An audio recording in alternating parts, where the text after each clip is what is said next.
नमस्कार प्रेक्षको. Hello doctor या प्रायोजित कार्यक्रमामध्ये मी डॉक्टर आकाश हरिश्चंद्र नमस्के तुम्हा सर्वांचं मनपूर्वक स्वागत करतो. प्रेक्षको, सकाळी उठल्यावर मुलांचा डब्बा, ऑफिसची धावपळ आणि घरातल्या थोर मोठ्या व्यक्तींची काळजी घेणे, यानंतर जर थोडासा वेळ मिळाला तर तो वेळ स्वतःसाठी. गृहिणी जी असते किंवा जी स्त्रिया असते त्यांच्या मागे जबाबदारीचा एक मोठा डोंगरच असतो. गृहिणी ही घराला घरपण देते आणि घरातल्या अनेक लोकांचे ती आरोग्य पण सांभाळते. पण तेच आरोग्य जेव्हा स्वतःवरती सांभाळायची वेळ येते तेव्हा उद्या पाहू परवा पाहू असं करत टाळटाळ होते. हीच टाळटाळ नंतर फार महागात सुद्धा पडते. प्रेक्षको, जानेवारी महिना हा जागतिक गर्भाशय ग्रीवा आरोग्य जनजागृती महिना म्हणून पाळला जातो. स्त्रियांमध्ये होणारा हा जो कर्करोग आहे, या कर्करोगावरती उपचार काय आहे आणि ते कर्करोग होऊ नये यासाठी काय करावे हे जाणून घेणे फार महत्त्वाचे आहे. याच अनुषंगाने आपण आजचा विषय निवडला आहे.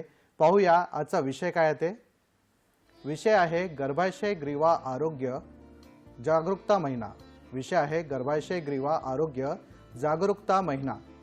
आणि या विषयावरती तज्ञ मार्गदर्शन आणि चर्चा करण्यासाठी आज आपल्यासोबत उपस्थित आहेत डॉक्टर प्रज्ञा चंगेडे मॅडम. नमस्कार मॅडम. नमस्कार. कार्यक्रमात आपलं स्वागत आहे. चला आपण डॉक्टरांची थोडक्यात एक ओळख करून घेऊया. डॉक्टर प्रज्ञा चंगेडे मॅडम ह्या मुंबई येथील लोकमान्य टिळक मेडिकल कॉलेज येथे प्रसूतीशास्त्र आणि स्त्रीरोग विभागात अतिरिक्त प्राध्यापिका म्हणून कार्यरत आहेत. शिक्षणाच्या बाबतीत सांगायचे झाले तर MBBS नंतर त्यांनी GS मेडिकल कॉलेज आणि KM हॉस्पिटल मुंबईहून प्रसूतीशास्त्र व स्त्रीरोग या विषयात MS ही पदवी संपादन केली आहे. तसेच Indian college of obstetrics and गायनेकोलॉजीहून FICOG ही पदवी, तर कॉलेज ऑफ फिजिशियन्स अँड सर्जन्सहून FCPS आणि DGO ह्या पदव्या त्यांनी संपादन केल्या आहेत. Federation of obstetrics and gynaecological society of India आणि मुंबई ऑब्स्टेटिक्स अँड गायनेकोलॉजिकल सोसायटीच्या मॅनेजिंग कमिटी मेंबर म्हणून त्या कार्यरत आहेत.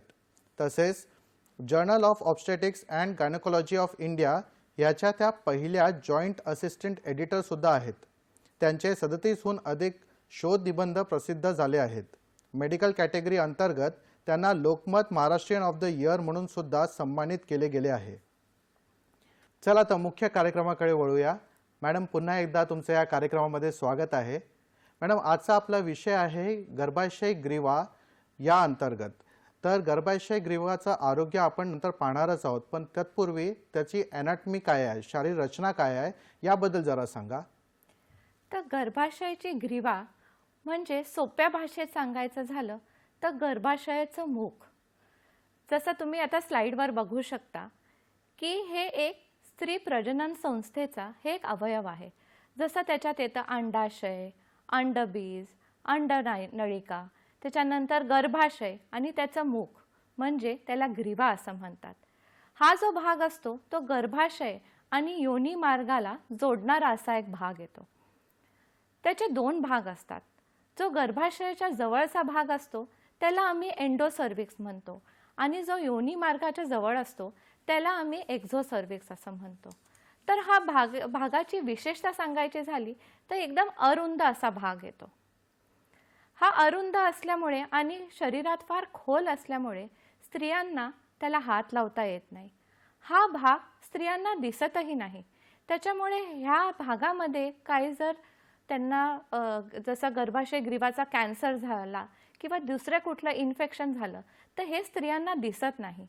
हा भाग फक्त स्त्रीरोग तज्ज्ञ ते पण त्यांना एक विशिष्ट प्रकारचा स्पेक्युलम घालूनच बघू शकता, कारण हा भाग खोल असतो. तर ह्याची अशी रचना असल्यामुळे आपल्याला जर पांढरं पाणी किंवा दुसरं काही जर त्याचा प्रॉब्लेम येत असतील तर आपल्याला त्वरित स्त्रीरोग तज्ज्ञाकडे जाणं फार गरजेचं आहे. बरोबर आहे. मॅडम, आपण गर्भाशय ग्रीवा म्हणजे सर्व्हिक्स याबद्दल त्याची ॲनाटॉमी सांगितली, पण आता सर्वायकल कॅन्सर जे आहे ते सर्व्हिक्समध्ये जे होणारं कर्करोग आहे याबद्दल जरा सांगा. तर कर्करोग म्हटला की असामान्य आणि अनियंत्रित पेशींची वाढ म्हणजे कर्करोग.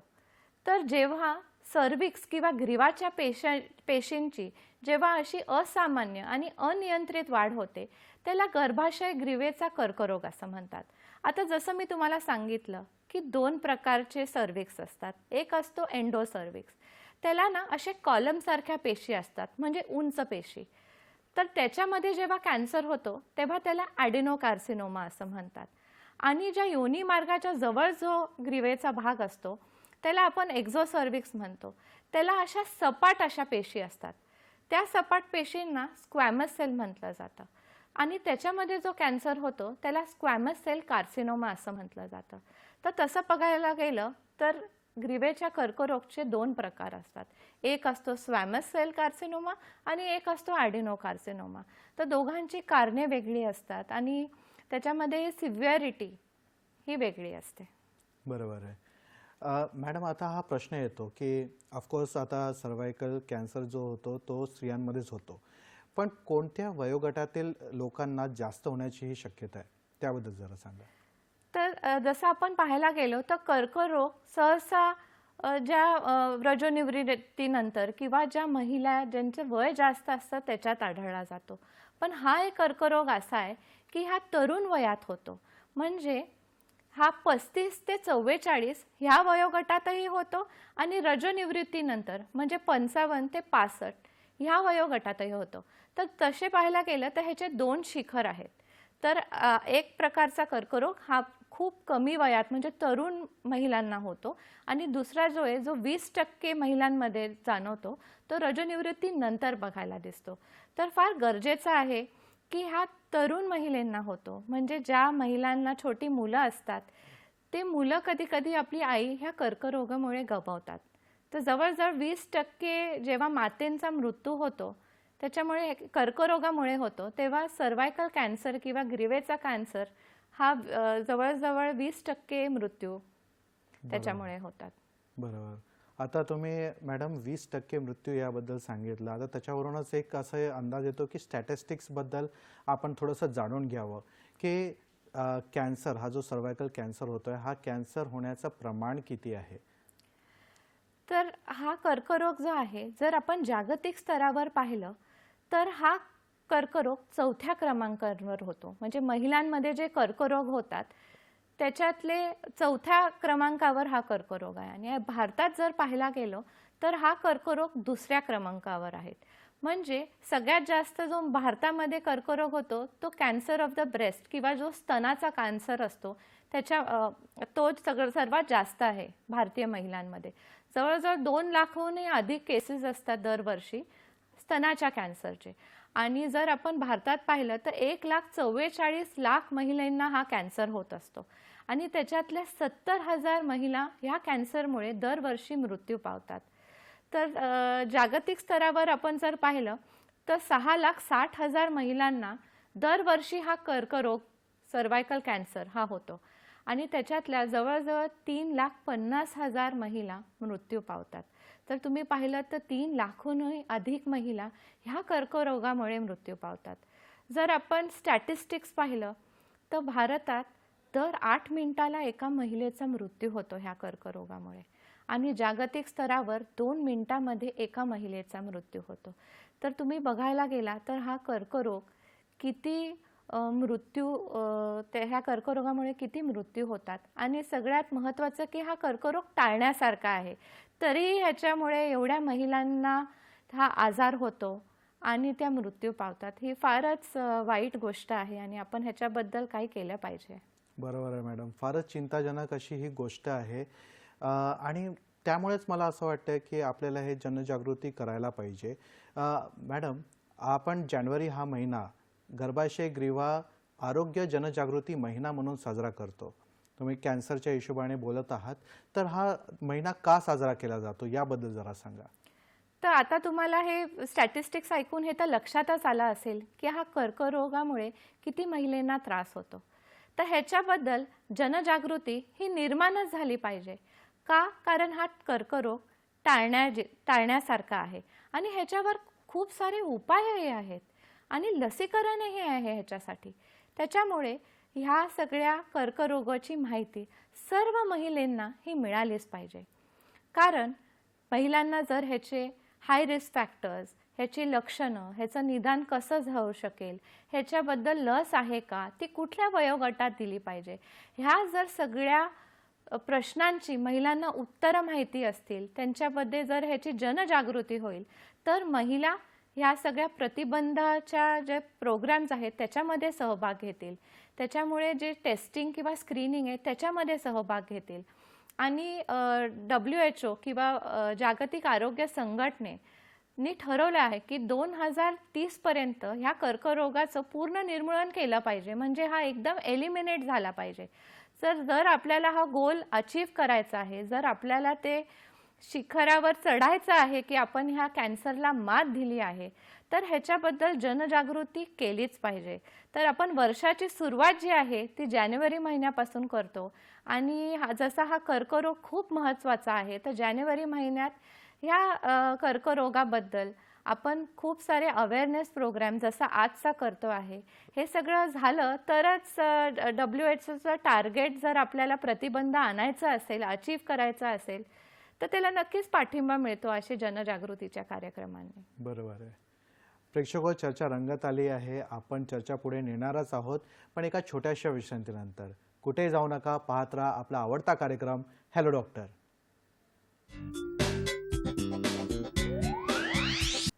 तर ब्रेक नंतर तुमचं पुन्हा स्वागत आहे. आपण आज चर्चा करत आहोत गर्भाशय ग्रीवा आरोग्य जनजागृती महिना या विषयाबद्दल. आणि ब्रेकवर जाण्याआधी मॅडमने हा महिना का साजरा केला जातो किंवा का पाळला जातो याबद्दल आपल्याला सांगितलं.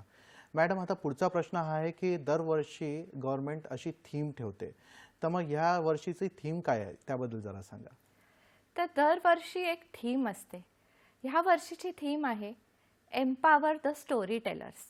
ह्याचाच अर्थ की जे कथाकथन करतात ह्या लोकांना सक्षम करा. कथाकथन म्हणजे कुठले कथाकथन?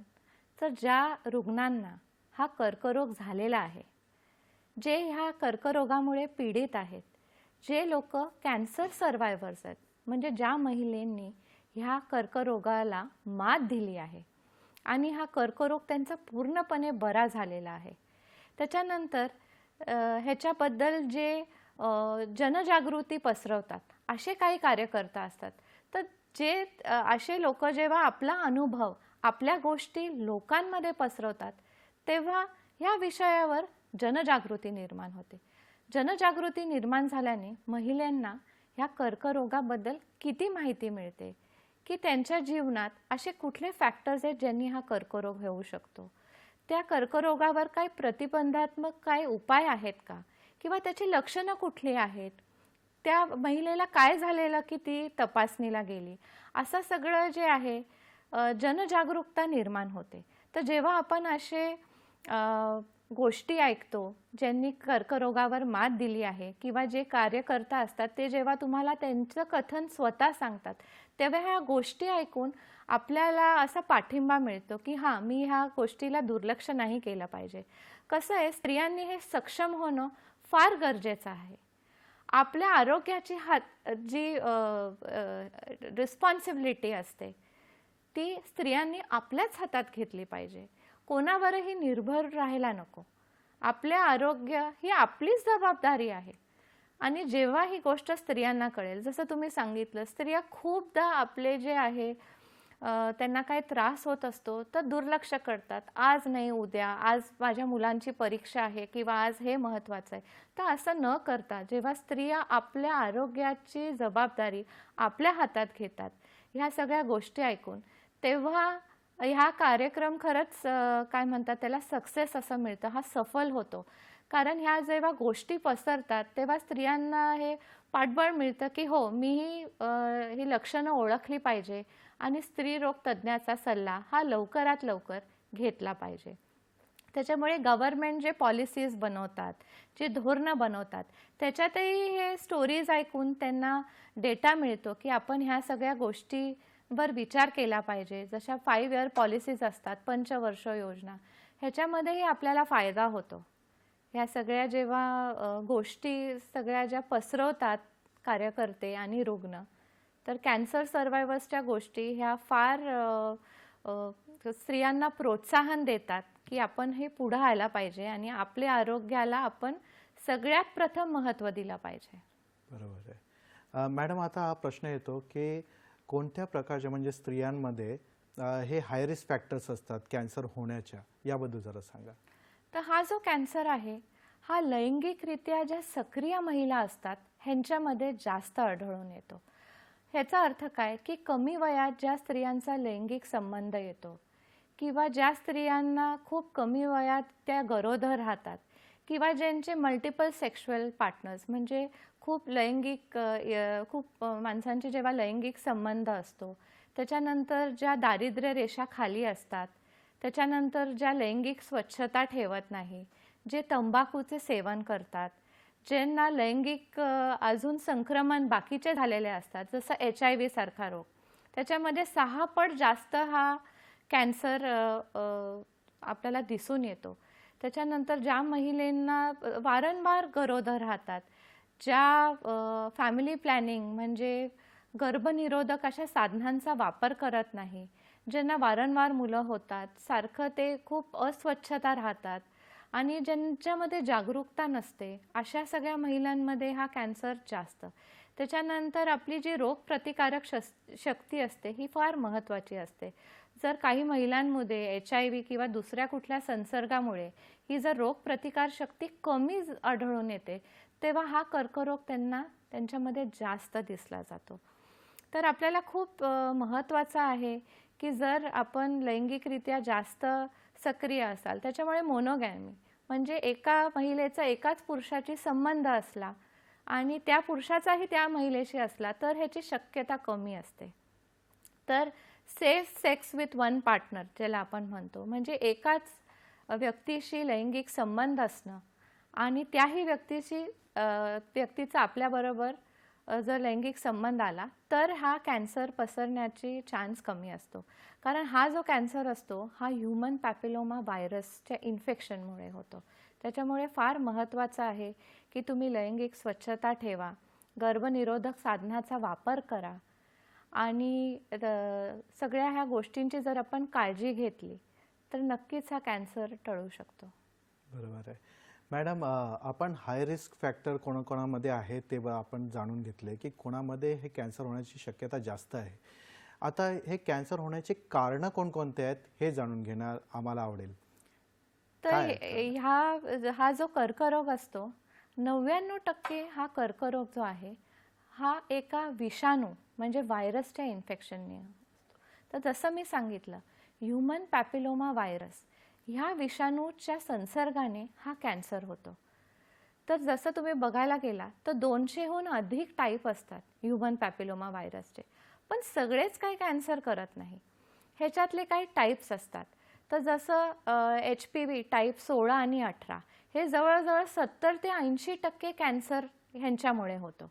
त्याच्यानंतर 6-11 टाईप असतात, त्यांनी जेनायटल वॉट्स म्हणजे त्वचावरती जे वॉट्स येतात ते होतात. तर असे खूप सारे HPV ह्यूमन पॅपिलोमा व्हायरसचे सब टाईप असतात ज्याच्यामुळे हा कर्करोग होतो. तर हे फार महत्त्वाचं आहे की हा एक विषाणूमुळे होणारा कर्करोग आहे आणि सगळ्यात महत्त्वाचं आहे की ह्या विषाणूवर एक लस आहे. जसं तुम्ही पाहिलं की भारताने कोविडवर मात केली का, तर ते लसीकरणामुळे. तसंच आपण ह्या कर्करोगावर पण मात करू शकतो, कारण सगळे जे कॅन्सरचं कारण आहे ते आपल्या हाती आहे. ते आहे human papilloma virus infection. Human papilloma व्हायरसचं इन्फेक्शन कसं पसरतं ते लैंगिक संसर्ग होतो. म्हणजे जर कोणाला त्याचं इन्फेक्शन झालेलं असेल आणि आपला लैंगिक संबंध आला त्या पार्टनरशी तर आपल्याला हे इन्फेक्शन होऊ शकतं. तर खूप महत्त्वाचं आहे. तर हा व्हायरस काय काय करतो, तर महिलांमध्ये हा फक्त ग्रीवेचाच नाही तर योनी मार्गाचा कॅन्सर, वल्वा म्हणजे जो स्त्री प्रजनन संस्थेचा जे याला आपण एक्सटर्नल जेनिटालिया किंवा जे खालचा भाग असतो तिथले कॅन्सर, एवढंच नाही तर पुरुषांमध्येही ह्याचे कॅन्सर होतात. म्हणजे पेनिसचा कॅन्सर ज्याला आपण पेनाइल कॅन्सर म्हणतो, गुद्दावर होणारा कॅन्सर, फॅरिंग्स म्हणजे घशाच्या खालचा जो भाग असतो ओरोफॅरिंग्स ज्याला म्हणतात त्याचा कॅन्सर होतो आणि जेनायटल वॉट्सही होतात. तर खूप महत्त्वाचं आहे हे इन्फेक्शन. तर आपण ह्याला नक्की टाळलं पाहिजे आणि जर ह्याला टाळलं तर नक्की हा कॅन्सर आटोक्यात येऊ शकतो. बरोबर आहे. प्रेक्षक हो, चर्चेच्या या वळणावरती आपल्याला एक टेलिफोन कॉल आलेला आहे. मंगल आपटेजी बोलत आहेत पुण्याहून. नमस्कार, आपला प्रश्न विचारा. नमस्कार. नमस्कार. मला असा प्रश्न विचारायचा होता की नवीन लग्न झाल्यानंतर एखाद्या बाईला पोट दुखायला लागतं आणि मग तिच्या गर्भाशयात थोडीशी गाठ दिसायला होते किंवा मोठा गोळा दिसतो आणि मग ती गाठ कशाची आहे तर डॉक्टर म्हणतात नाही गाठ ते काढून टाकतात ते लाल कसला गोळा असतो ते. पण मग ती गर्भाशयाचीच गाठ आहे का हे कळायला आपल्याला काय मार्ग असतो आणि मग नंतर त्यांना मूलबाळ होण्यासाठीचा प्रॉब्लेम येतो. तर आपण या बाबतीत काय मार्गदर्शन करू शकाल? धन्यवाद आपल्या प्रश्नासाठी. तर जर आपल्याला नवीन लग्न झालेलं आहे आणि गाठ आहे तर ती गाठ कुठे आहे हे जाणून घेणं फार महत्त्वाचं आहे. कधी कधी हे योनी मार्गाचं एक इन्फेक्शन असू शकतं, कधी कधी ग्रीवाचा एक साधा पॉलिप फायब्रॉइड असंही असू शकतं, कधी कधी गर्भाशयामध्ये हा फायब्रॉइड किंवा पॉलिप असू शकतं. तर लवकरात लवकर स्त्रीरोग तज्ज्ञाचा सल्ला घेतला तर ते तुम्हाला निदान करू शकतील की ही गाठ कुठे आहे आणि गाठ कुठे आहे, कशा प्रकारची आहे ती आपण क्लिनिकल एक्झामिनेशन म्हणजे त्याला पेशंटला तपासून आतला भाग बघून सोनोग्राफी करून लागलंच तर CT स्कॅन MRI अवेलेबल आहे तर ते जाणून घेऊन ती कशा प्रकारची गाठ आहे ते बघितल्यावर आपण ठरवू शकतो की ही गाठ फक्त काढायची गरज आहे का पूर्ण गर्भाशय काढायची गरज आहे. जर नवीन लग्न झालेलं आहे तर नक्कीच कुणी पूर्ण गर्भाशय काढणार नाही. बरोबर आहे. मॅडम, आपण गर्भाशयगत जे कॅन्सर होतं म्हणजे सर्वायकल जे कॅन्सर होत आहेत त्याच्याबद्दल आपण त्याचे रिझन्स काय आहेत, त्याचे हेतू काय आहेत ते जाणून घेतले. आता हे हेतूचं सेवन झाल्यानंतर किंवा हे जे हेतू आहे त्याच्यामुळे लक्षणं कोणकोणते उत्पन्न होतात याबद्दल जरा सांगा. लक्षणं पाहायला गेले तर जसं मी सांगितलं की हा भाग खोल असतो त्याच्यामुळे ह्याला आपल्याला बघताही येत नाही, हातही लावता येत नाही. तर आपल्याला लक्षणं जाणून घेणं हे फार उपयोगी ठरतं. तर ह्याची लक्षणं अशी असतात की लैंगिक संबंध आल्यावर महिलांना रक्तस्राव होतो, म्हणजे संबंध आल्याला त्यांना रक्त जायला लागतं किंवा लैंगिक संबंध ठेवताना त्यांना खूप दुखतं. पाळीनंतर किंवा पाळीच्या 2 पाळ्यांच्या मध्ये जेव्हा रक्तस्राव होतो किंवा रजोनिवृत्तीनंतर म्हणजे पाळी बंद झाल्यावर जो रक्तस्राव होतो तो जो आहे या कॅन्सरमुळे असू शकतो. त्याच्यानंतर पांढरं पाणी हे तर भरपूर महिलांना जातं, पण जर हे पाणी घट्ट असेल त्याच्यामधून दुर्गंध येत असेल तर नक्की तपासून घ्या, हे कॅन्सरही असू शकतो. म्हणजे सगळं पांढरं पाणी कॅन्सर नसतं, पण ह्या कर्करोगाचं एक लक्षण आहे की दुर्गंध येतो त्या पांढऱ्या पाण्याचा. त्याच्यामुळे पोटात दुखणे, योनी मार्गात सूज येणे, सारखं काहीतरी ओढल्यासारखं वास होणे, ओटी पोटात दुखणे, पायावरती सूज येणे, पाय दुखणे, जेवण न जाणे, मळमळ होणे, उलटी होणे, वजन कमी होणे, हे सगळे ह्या कर्करोगाची लक्षणं आहेत.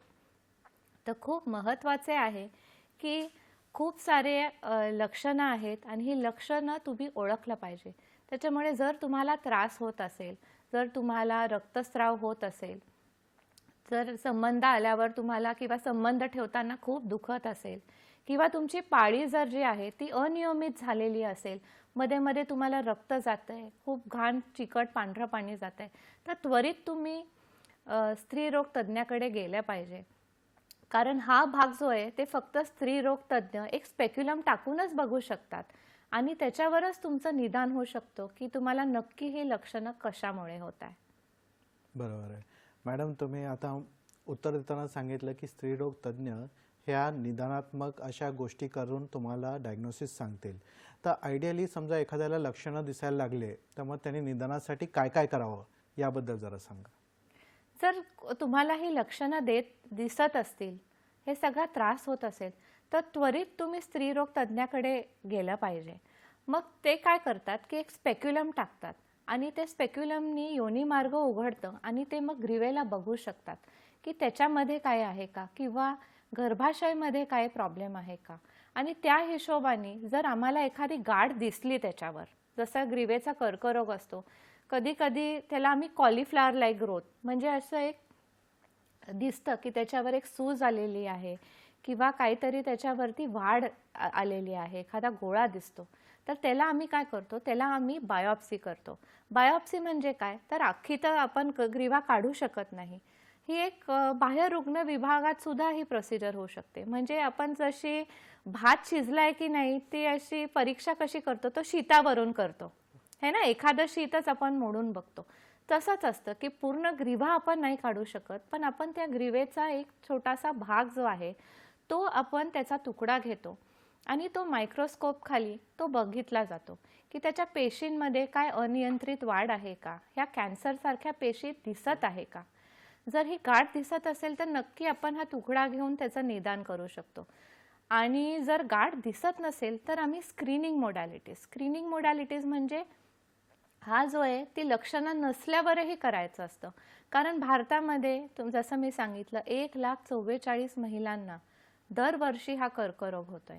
म्हणून सर्व महिलांनीच ही तपासणी केली पाहिजे. तर ही कुठली तपासणी असते, त्याला म्हणतात पॅप स्मिअर. बरोबर आहे. आपल्याला चर्चेच्या वळणावरती एक टेलिफोन कॉल आलेला आहे. नालासोपाराहून अस्मिताजी बोलत आहेत. नमस्कार, आपला प्रश्न विचारा. हा, कॅन्सर हा आजार अनुवंशिक आहे का? अच्छा, धन्यवाद. हॅलो. हां, तर जनरल पाहायला गेलं तर खूप सारे कॅन्सर हे हेरिडिटरी किंवा अनुवंशिक असतात. पण हा जो कर्करोग आहे, जसं अनुवंशिक कुठले कॅन्सर असतात महिलांमध्ये, तर ब्रेस्टचा कॅन्सर असतो, ओव्हरीचा कॅन्सर असतो. पण जर तुम्ही हा जो असतो सर्वायकल कॅन्सर, हा मुख्यतः जसं मी सांगितलं ह्यूमन पॅपिलोमा व्हायरस ह्या इन्फेक्शननी होतो. तर हे व्हायरस कधी आपल्याला मिळू शकतं ह्याचं इन्फेक्शन, की जेव्हा आपण लैंगिक संबंध ठेवतो एखाद्या इन्फेक्टेड, तर हे जेव्हा पण एखाद्या महिलेचा शारीरिक संबंध येतो, जे एखाद्या माणसाला जर तो असेल ह्यूमन पॅपिलोमा व्हायरसचं इन्फेक्शन, तरच हा आपल्याला होतो. तर ह्या कॅन्सरमध्ये अनुवंशिकताचा भाग एवढा नाही आहे जेवढा लैंगिक संबंधचा आहे. पण जर जनरल आपण कॅन्सरचं डिस्कस केलं तर खूप सारे कॅन्सर आहे जे हेरिडिटरी आहे, ज्याला आपण ब्रॅका स्क्रीनिंग सुद्धा करतो. जसं ब्रेस्टचा असतो, ओव्हरीचा असतो, त्या कॅन्सरमध्ये अनुवंशिकता जास्त दिसून येते. बरोबर आहे. मॅडम, आपण लक्षणाबद्दल चर्चा केली आणि लक्षणानंतर आपण ते लक्षणं जर आढळले तर त्याच्यावरती डायग्नोसिस काय करावं याबद्दल आपण सांगितलं. पण त्यानंतर माझा असा प्रश्न येतो की ज्या लोकांना लक्षणं नाही आहेत त्या लोकांना स्क्रीनिंग कसं करावं याबद्दल जरा सांगा. तर डेफिनेटली जसं मी सांगत होते की जर आपल्याला गाठ दिसली तर आपण त्याची बायोप्सी करतो. जर ती गाठच नाही दिसली आणि ते जे ग्रीवा असते ती नॉर्मल दिसते, मग काय करावं, तर जसं मी सांगत होते पॅप स्मिअरची टेस्ट असते. पॅप स्मिअरची टेस्ट म्हणजे काय, एक स्क्रीनिंग टेस्ट असते. जसं कोविडमध्ये कसं आपण घशातून स्वॅब द्यायचो, म्हणजे कॉटनची काडी, कॉटन लावलेली एक कापूस लावलेली काडी असते आणि ती तोंडात फिरवली जाते, तसंच एक पॅप स्मिअरची टेस्ट असते. ती कशी केली जाते, तर ग्रीवाच्या किंवा सर्विक्सच्या ज्या पेशी असतात त्या खरवडून काढल्या जातात. तर जसं चमच्यासारखं लांब एक स्पेक्युलम असतं, ते योनी मार्गात टाकलं जातं आणि ग्रीवाला बघितलं जातं. त्याच्यानंतर एक असे लांब असे इन्स्ट्रुमेंट्स असतात, त्याला आम्ही आयर स्पॅच्युला किंवा साधी कॉटन लावलेली ही काडी असते, त्याला आम्ही फिरून त्याच्या ज्या ग्रीवेच्या ज्या पेशी आहेत त्या खरवडून काढतो आणि त्या ज्या पेशी असतात त्या मग एका स्लाईडवर पसरवल्या जातात आणि त्याला फिक्स केलं जातं अल्कोहोलच्या सहाय्याने. आणि त्याच्यानंतर ह्या मायक्रोस्कोप खाली खूप मॅग्निफिकेशनमध्ये, म्हणजे त्यांना मायक्रोस्कोप खाली पाहिलं जातं आणि मग ह्या पेशींमध्ये काही अनियंत्रित वाढ दिसली तर आपल्याला हे कळून येतं की हे जे आहे हे कॅन्सरमध्ये बदलू शकतात. तर ह्या कर्करोगाची मुख्य हे आहे की हे जे कॅन्सरच्या पूर्वीचा जो टप्पा असतो किंवा ज्याला आपण प्री कॅन्सरस स्टेज म्हणतो, तर ह्या पेशींमध्ये जे बदल आहे ते कॅन्सर होण्याच्या 15 ते 20 वर्ष आधी हे बदल चालू होतात. त्याच्यामुळे आपल्याला एवढा वेळ मिळतो ह्या कॅन्सरला लवकर निदान करायचा. तर ह्या पेशींचं जर आपण पॅप स्मिअर जर ही तपासणी रेग्युलरली करत राहिलो तर हे कोणामध्ये करावी, तर खूप महत्त्वाचं आहे की सगळ्या स्त्रियांनी हे पॅप स्मिअरची तपासणी केलीच पाहिजे. तर खूप महत्त्वाचं असतं की जर गाठ दिसली तर आपण त्याची बायोप्सी आणि गाठ नसेल तर आपण पॅप स्मिअरची तपासणी केली पाहिजे. बरं, दुसरी कुठली तपासणी आहे का, तर पॅप स्मिअर सोडलं तर एक HPV DNA म्हणजे आता पॅपचेही 2 प्रकार आहेत. तर त्याच्यामध्ये जर आपण रेग्युलर पॅप सोडून लिक्विड पॅप जर घेतलं तर त्याच्यात आपल्याला ह्यूमन पॅपिलोमा व्हायरसचे संक्रमण झाले आहे की नाही तेही कळून येते, कारण त्याचा DNA आपल्याला त्या पॅप स्मिअरच्या टेस्टमध्ये कळतो. तर खूप महत्त्वाचं असतं.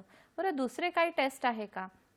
तर आपल्याला आता जर सर्व्हिक्सचं बायोप्सी घ्यायची आहे, जर आपल्याला माहिती नाही की गाठ आहे की नाही आहे, तर टाटा हॉस्पिटलमध्ये हे केलं गेलेलं.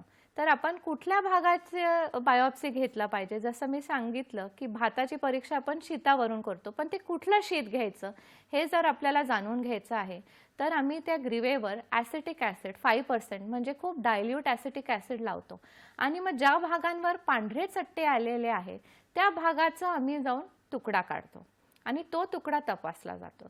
दुसरा एक आहे लुगॉल आयोडीन. त्यांनी काय होतं तर ह्या सर्व्हिक्सच्या ज्या पेशी असतात त्याच्या नॉर्मल पेशींमध्ये ग्लुकोज हे असतं, त्याला ग्लायकोजन आम्ही म्हणतो. तर ते जर ग्लायकोजन असेल तर ह्या पेशी ज्या आहेत त्या चॉकलेटी ब्राऊन होतात. जर ह्या पेशी चॉकलेटी ब्राऊन झाल्या नाही, त्या पिवळ्याच राहिल्या, तर म्हणजे ते ॲबनॉर्मल आहे, म्हणजे ते नॉर्मल नाही आहे. तर ह्या पेशींचं आम्ही त्या भागाचा आम्ही जाऊन बायोप्सी घेतो. दुसरा एक असतो की कॉल्पोस्कोप नावाचं एक इन्स्ट्रुमेंट असतं. त्याने काय होतं 10 पट त्या जे सर्व्हिक्स दिसतं त्याला मॅग्निफिकेशन होतं 10 ते 16 पट. त्याच्यानंतर आम्ही त्याला नॉर्मल बघतो, नंतर त्याच्यात फिल्टर्स असतात, मग ज्याच्यात रक्तवाहिनी आहे त्यांचं ब्रांचिंग बघतो. तर खूप साऱ्या चाचण्या आहेत ज्याने आम्ही जाणू शकतो की ह्या ग्रीवेमध्ये कर्करोग आहे की नाही. त्याच्यानंतर रेडिओलॉजिकल टेस्ट म्हणजे सोनोग्राफी येते, CT स्कॅन येतो, MRI होतो. ह्यांनी आम्हाला कळतो की आता हा कर्करोग जो आहे तो कसा पसरतो. तो रक्तवाहिनीतून म्हणजे ब्लड स्ट्रीममधून पसरतो. त्याच्यानंतर लिम्फॅटिक ड्रेनेज म्हणजे लिम्फ जे आपलं सिस्टीम असते त्याने पसरतो आणि डायरेक्टही पसरतो. तर शेजारच्या ऑर्गन्समध्ये झाला आहे की नाही आणि तो किती पसरलेला आहे, कुठल्या टप्प्याचा कर्करोग आहे, ह्या जाणून घेण्यासाठी खूप सारे निदान करण्यासाठी खूप साऱ्या चाचण्या अवेलेबल आहेत. बरोबर आहे. मॅडम, आता हा प्रश्न येतो की हे जे एवढ्या सगळ्या चाचण्या तुम्ही सांगितल्या आहेत, हे जे स्क्रीनिंग टेस्ट सांगितले, हे आयडियली कोणी करावे आणि केव्हा करावे याबद्दल जरा सांगा. तर खूप महत्त्वाचा प्रश्न आहे की कोणी कराव्या. सगळ्या स्त्रियांना वाटतं मला तर होणार नाही, मी का करू, माझ्या घरी कोणाला हा कॅन्सर नाही आहे. तर जसं मी सांगितलं की हा आता HPV व्हायरसचं जर आपण इन्फेक्शन पाहिलं तर ते जे रिप्रोडक्टिव्ह एज ग्रुपमध्ये म्हणजे ज्या महिलांचा लैंगिक संबंध येतो आणि ज्या प्रजनन सक्षम आहेत, जवळजवळ 70 ते 80% महिलांना ह्या ह्यूमन पॅपिलोमा व्हायरसचं त्यांच्या जीवनकालात कधी ना कधी हे इन्फेक्शन झालेलंच असतं. जसं लैंगिक संबंध आला तर हे इन्फेक्शन मिळतं हे ठरलेलं असतं. पण सगळ्याच महिलांना कॅन्सर होतो का? तर नाही. तर आपली जी इम्युनिटी असते ती ह्याच्यावर रोगप्रतिकारशक्ती जी असते ती ह्या इन्फेक्शनला मात देते. तर जवळजवळ 99% हे जे आपली इम्युनिटी असते ती त्याच्यावरती मात देते आणि 1% महिलांमध्ये हे दीर्घकालीन इन्फेक्शन राहतं, जसं त्याला आपण पर्सिस्टंट इन्फेक्शन म्हणतो. जर हे इन्फेक्शन पर्सिस्टंट राहिलं तर त्या पेशींमध्ये बदल होतात आणि ते मग कर्करोगात होतात. बरोबर आहे. मॅडम, आता अजून एक प्रश्न येतो की तुम्ही पॅप स्मेअरबद्दल सांगितलं, पॅप चाचणीबद्दल सांगितलं, तर लिक्विड पॅप आणि रुटीन पॅप यामध्ये काय फरक आहे याबद्दल जरा सांगा. तर नक्कीच, तर जसं मी सांगत होते 21व्या वर्षापासून सगळ्या महिलांनी हे पॅप टेस्ट केलीच पाहिजे. 21 ते 29 वर्षांमध्ये दर 3 वर्षाला ही टेस्ट केली पाहिजे आणि 29 ते 65 म्हणजे 65 वर्षापर्यंत म्हणजे 3 वर्षातून एकदा ही चाचणी केलीच पाहिजे. आणि जर आपण लिक्विड पॅप केलं तर लिक्विड पॅपचं महत्त्व असं की 3 वर्षाऐवजी आपण ही दर 5 वर्षाला करू शकतो. म्हणजे जर आपण रेग्युलर पॅप केलं तर दर 3 वर्षांनी आपल्याला ही चाचणी परत करावी लागते आणि जर आपण लिक्विड पॅप केलं तर 5 वर्षातून एकदा. म्हणजे लिक्विड पॅप ते पण जर आपण को टेस्ट केलं. को टेस्टचा अर्थ काय? Liquid Pap plus HPV DNA. म्हणजे जर हे दोन्ही जर तपासणी केली तर आपल्याला कळू शकतं की आपल्याला जे HPV आहे, हाय रिस्क टाईप आहे, त्याचं इन्फेक्शन आहे की नाही. तर लिक्विड पॅपचा फायदा असा असतो की त्याच्याबरोबर आपल्याला ह्यूमन पॅपिलोमा व्हायरसचं इन्फेक्शन झालं आहे की नाही, त्याचा DNA आहे की नाही हे बघायला मदत होते. तर आपण ही चाचणी 5 वर्षांनी करू शकतो. बरं, आता कुठली टेस्ट चांगली? तर दोन्हीपैकी जी टेस्ट अवेलेबल असेल ती टेस्ट महिलांनी केली पाहिजे. जर चॉईस असेल, जर आपल्याला दोन्ही अवेलेबल असतील तर आपण नक्कीच लिक्विड पॅप केला पाहिजे. तर या लिक्विड पॅपचा फायदा काय असतो? तर जसं मी सांगितलं, आपण पेशी खरवडून घेतो ग्रीवेच्या आणि एका मायक्रोस्कोप काचेच्या पट्टीवरती ते करतो आणि त्याला फिक्स केले जाते अल्कोहोलनी रेग्युलर पॅपमध्ये. मग ह्याच्यात आपल्याला काळजी काय घ्यावी लागते की हवेने सुकली नाही पाहिजे, नाहीतर त्या पेशी काय होतात, आकार बदलतात, त्या नीट दिसत नाही. जर फिक्स झालं नाही, फिक्सेटिव्ह सगळीकडे पसरलं नाही किंवा त्या पेशी फिक्स करायच्या आधीच सुकल्या तर खूपदा पॅप्समिअर हा इनॲडिक्वेट येतो. म्हणजे त्याची आपल्याला सांगता येत नाही की ह्याचा कर्करोग होऊ शकतो की नाही. तर हे सगळं टाळण्यासाठी लिक्विड पॅप ही एक चांगली टेस्ट आहे. ह्याच्यामध्ये काय होतं की ज्या ब्रशनी आपण ते खरवडतो त्या पेशी, तो ब्रशच एक व्हायरल मीडियामध्ये टाकला जातो. तर त्याच्यामध्ये काय होतं, ही जी फिल्म असते ती डायरेक्टली जेव्हा लॅबमध्ये चाचणी होते तेव्हा एका फिल्टर पेपरवर एक मोनोलेअर म्हणजे एका सिंगल लेअरची, तर त्याची जी स्लाईडची क्वालिटी असते, त्या पेशी ज्या आहेत त्या नीट दिसतात, ह्याच्यात ड्राय होण्याचे चान्स नसतात. आणि अजून एक ॲडव्हान्टेज आहे की आपल्याला HPV DNA ही बघता येतो. तर खूप महत्त्वाचं आहे की लिक्विड पॅप केला पाहिजे. बरोबर आहे. प्रेक्षको, आपण ही चर्चा पुढे नेणारच आहोत, पण एका छोट्याशा विश्रांतीनंतर. कुठेही जाऊ नका, पाहता आपला आवडता कार्यक्रम हॅलो डॉक्टर.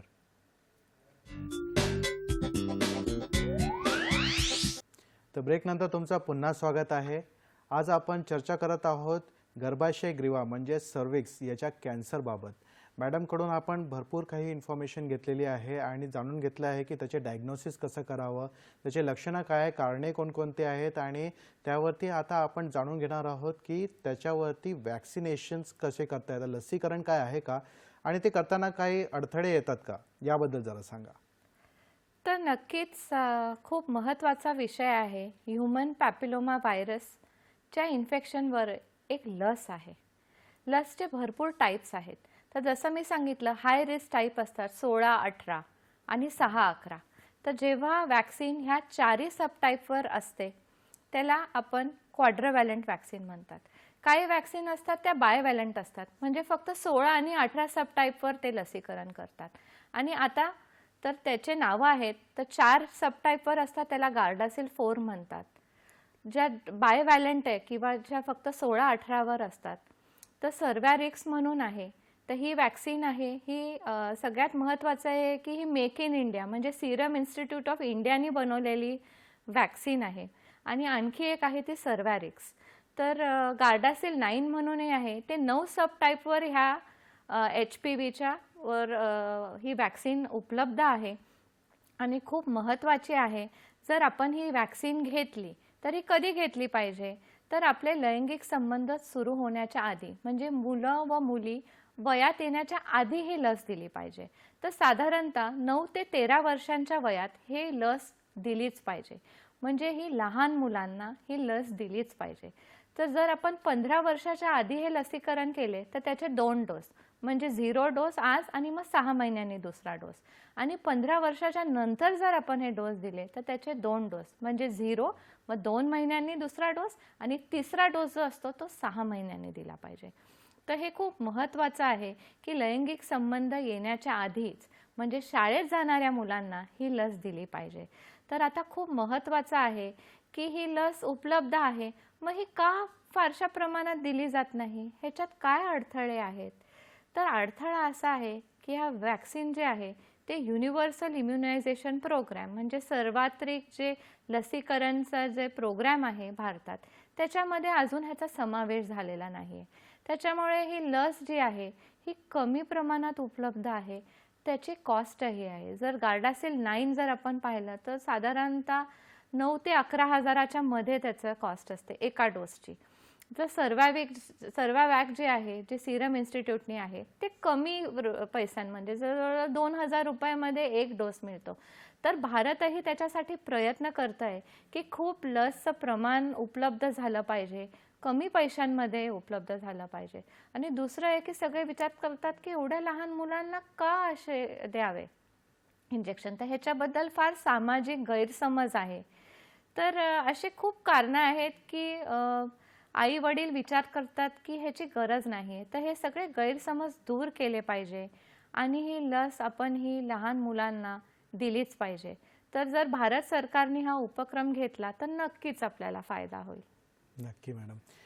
मॅडम, आता सरतेशेवटी एक प्रश्न येतो की WHO ने सांगितलं आहे की 90-70-90 ही रणनीती आपण वापरली पाहिजे, तर याबद्दल जरा सांगा.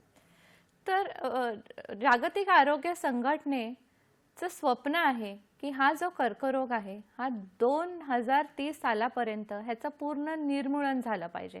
म्हणजे हा कॅन्सर पूर्ण एलिमिनेट झाला पाहिजे. एलिमिनेशन म्हणजे काय, तर 1,00,000 महिलांमध्ये फक्त 4 पेक्षा कमी केस आढळल्या पाहिजे. तर त्यांनी एक स्ट्रॅटेजी दिलेली आहे 90-70-90. 90 म्हणजे काय, 90% 15 वर्षाच्या खालील मुलींना हे लसीकरण मिळालं पाहिजे. जर ही लस दिली तर नक्कीच हे कॅन्सर आटोक्यात येणार. 70% महिलांमध्ये हाय परफॉर्मन्स टेस्ट म्हणजे उच्च चाचणी म्हणजे पॅप किंवा HPV को टेस्टिंग ह्या 35 ते 45 म्हणजे जे असतात त्या महिलांमध्ये ही स्क्रीनिंग टेस्ट जी आहे ही झालीच पाहिजे. आणि 90 ज्यांना कॅन्सर आहे किंवा ज्यांचा कॅन्सर आधीच्या टप्प्यात आहे तर ह्या महिलांना ह्याची ट्रीटमेंट जी आहे ती मिळालीच पाहिजे. तर ह्याची ट्रीटमेंट कुठली आहे, तर ह्याच्यामध्ये शस्त्रक्रिया आहे, किमोथेरपी आहे, रेडिओथेरपी आहे. आणि किमो आणि रेडिओथेरपी एकत्र म्हणजे किमो इरिडेशन दिलं जाऊ शकतं. तर खूप महत्त्वाचं आहे हे 90-70-90 स्ट्रॅटेजी हे करणं.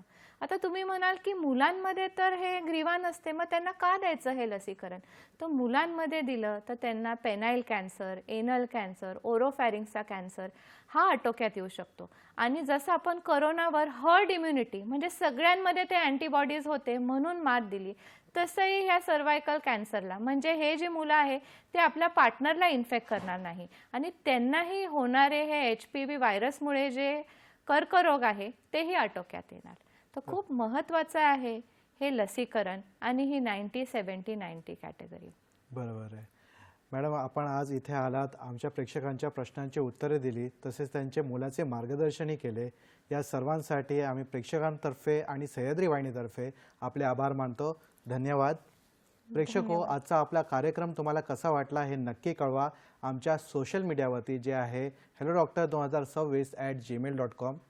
वेळ झाली आहे तुमची रजा घेण्याची. पुन्हा भेटूया एका नव्या विषयासह तुमच्या आवडत्या कार्यक्रमामध्ये ज्याचं नाव आहे हेलो डॉक्टर. तोपर्यंत स्वस्थ राहा, मस्त राहा, हसत राहा. धन्यवाद. धन्यवाद.